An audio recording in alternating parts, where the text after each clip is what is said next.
ಹರಿಪ್ರಸಾದರ ಹೇಳಿಕೆಯನ್ನು ನೋಡಿದೆ. ಒಂದು ಕಾಲದಲ್ಲಿ ರಾಮ ಕಾಲ್ಪನಿಕ ಅಂತೇಳಿ ಕೋರ್ಟಿಗೆ ಅಫಿಡವಿಟ್ ಕೊಟ್ಟವರು, ಶ್ರೀರಾಮ ಮಂದಿರ ನಿರ್ಮಾಣಕ್ಕೆ ಶಿಲಾನ್ಯಾಸ ಮಾಡಿದಾಗ ಆ ಸಮಾರಂಭವನ್ನು ಬಹಿಷ್ಕರಿಸಿ ಕಪ್ಪು ಪಟ್ಟಿ ಧರಿಸಿದವರು,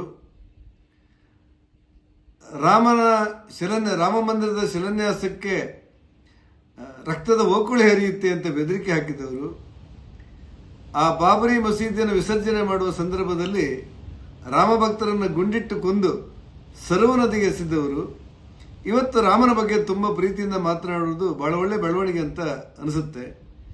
ಈ ಹಿನ್ನೆಲೆಯಲ್ಲಿ ಶ್ರೀರಾಮ ಮಂದಿರದಲ್ಲಿ ಭಕ್ತರ ಕಾಣಿಕೆ ದುರುಪಯೋಗವಾದ್ದನ್ನು ಇಡೀ ದೇಶದ ಎಲ್ಲ ರಾಮ ಭಕ್ತರು ಖಂಡಿಸಿದ್ದಾರೆ.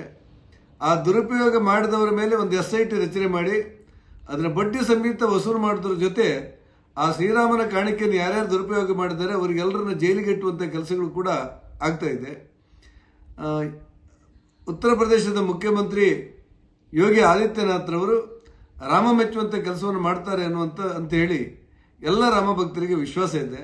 ನಾನು ಕಾಂಗ್ರೆಸ್ಸಿಗೆ ಹೇಳ್ತಾ ಇರೋದು, ದಿಢೀರಾಗಿ ನಿಮಗೆ ಇವತ್ತು ರಾಮನ ಬಗ್ಗೆ ಪ್ರೀತಿ ಬಂದಿರೋದು, ರಾಮನ ಬಗ್ಗೆ ಭಕ್ತಿ ಬಂದಿರೋದು, ರಾಮನ ಭಕ್ತರಾಗಿ ಪರಿವರ್ತನೆ ಆಗುವುದು ಒಂದು ರೀತಿ ಒಳ್ಳೆ ಬೆಳವಣಿಗೆ ಅಂತ ನಾವು ಒಪ್ತೇವೆ. ಅದೇ ರೀತಿ ಜಾನವಾಪಿ ಬಗ್ಗೆ, ಮಥುರದ ಬಗ್ಗೆ ಎಲ್ಲೆಲ್ಲಿ ಹಿಂದೂಗಳಿಗೆ ಅನ್ಯಾಯವಾಗಿದೆ ಅವರೆಲ್ಲರ ಪರ ನಿಲ್ತೇವೆ ಅನ್ನುವಂಥ ವಿಶ್ವಾಸವನ್ನು ನೀವು ಮತ್ತಷ್ಟು ಪ್ರಕಟಿಸಬೇಕು ಅನ್ನೋದು ನನ್ನ ಆಗ್ರಹ.